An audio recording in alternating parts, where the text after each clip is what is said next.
If you've ever been told that isotretinoin has to stop once you reach a cumulative dose of 120 to 150 milligrams per kilogram, that you're done, you've maxed out, and the treatment has failed if your acne is still active, I want to challenge that idea today. That dose range, cumulative dose threshold, 120 to 150 milligrams per kilogram, is widely used. It's familiar. It appears in guidelines, textbooks, and everyday dermatological practice, but it is not a biological finish line. And for patients who reach that number and still have active acne, treating it like a hard stopping rule can be misleading and sometimes harmful for those patients. It can make those patients believe the most effective treatment we have for acne has failed them, when the more accurate explanation may be that treatment was stopped much too early before their clinical endpoint was reached. I'm Dr. Jerry Tan. I'm a dermatologist from Windsor, Ontario in Canada, and I've spent more than 2 decades treating acne and conducting acne research. I've trained physicians, nurses, clinical investigators, and I've prescribed oral isotretinoin to thousands of patients. This is not a critique of isotretinoin, quite the opposite. Isotretinoin remains the most effective treatment we have for severe acne and for acne that has failed appropriate conventional therapy. What I'm questioning is not the drug. I'm questioning the cumulative dose number as a stopping rule, as if it's more important than the patient's actual clinical response.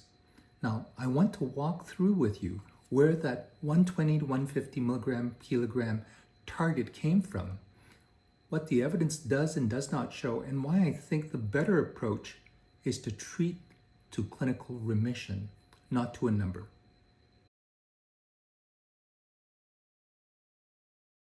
Where the number came from.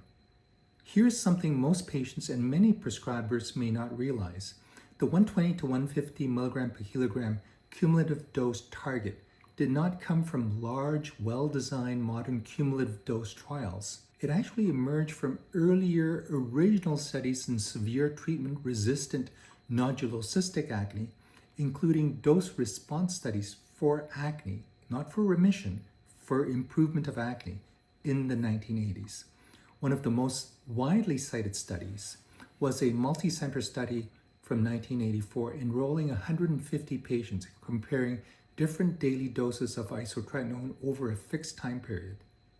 That study was important because it helped to show that isotretinoin worked extremely well and that higher exposures were associated with more durable response in more severe forms of acne. But that's very different from proving that a 120 to 150 milligram per kilogram is a universal stopping rule for every patient.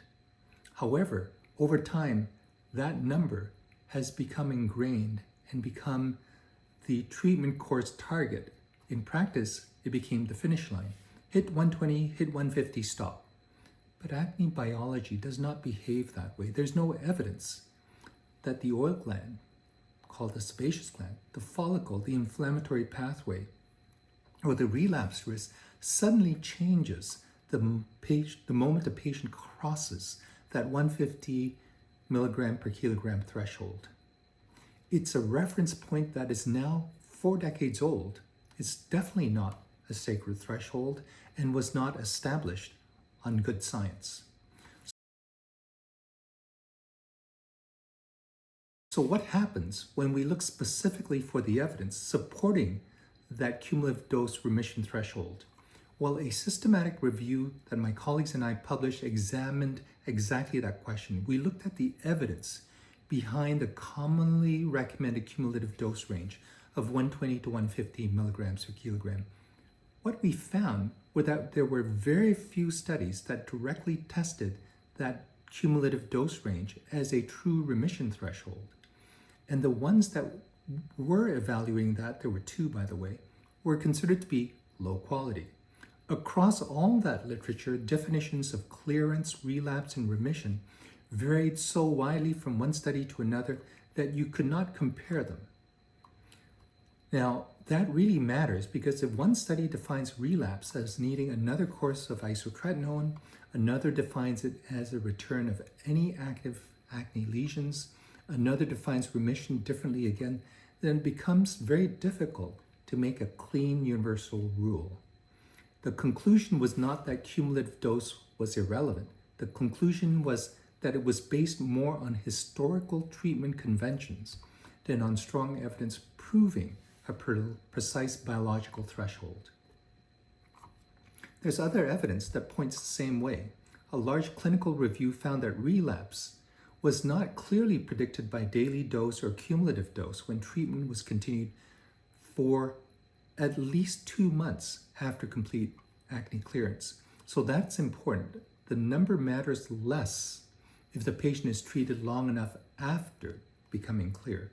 In other words, the clinical endpoint, clear skin maintained for an adequate period of time, may be more meaningful than simply reaching a cumulative dose target. Now, there are also other studies suggesting that cumulative dose still has value, but those studies are well beyond the 150 milligram per kilogram range. For example, a high-dose observational study found relapse rates in patients who received 220 milligrams per kilogram or more compared to those who received less, while those patients who received more had lower relapse rates.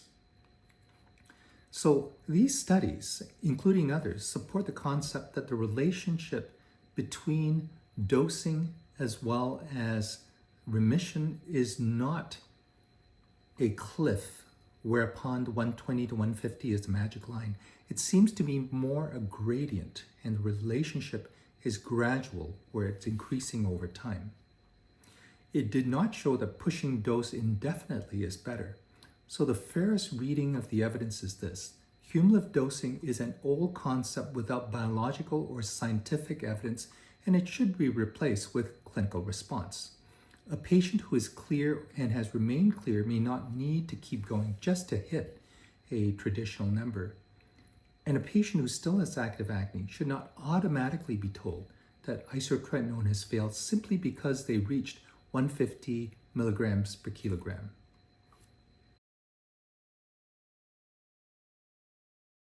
Imagine you're a patient. You've had acne for years.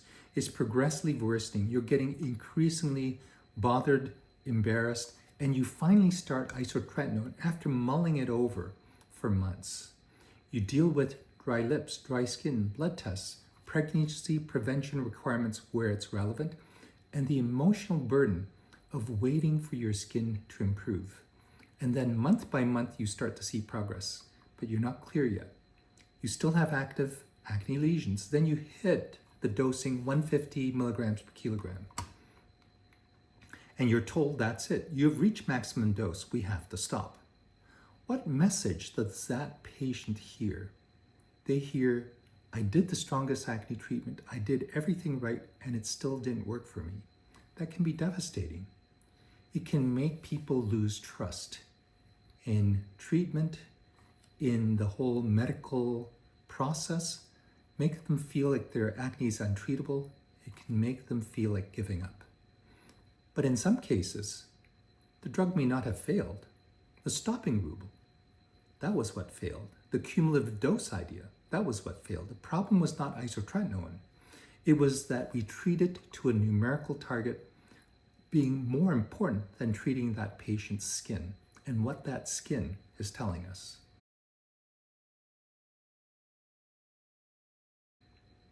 So what should we replace the rigid 120 to 150 milligram per kilogram stopping rule with?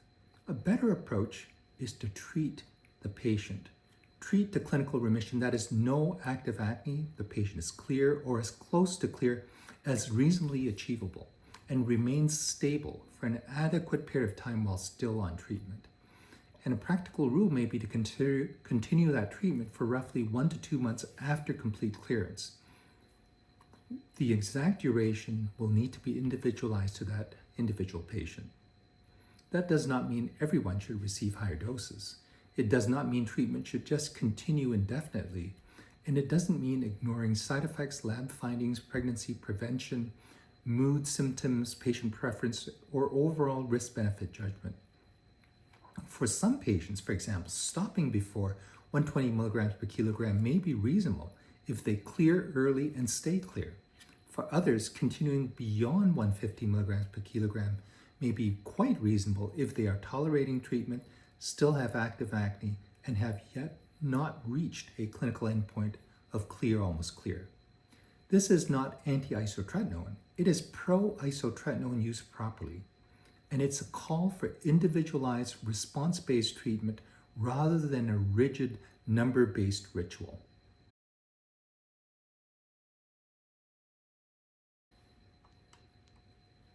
If you are currently taking isotretinoin, or if you previously stopped because you were told you had reached your maximum dose, even though your acne was still active, this is worth discussing with your dermatologist.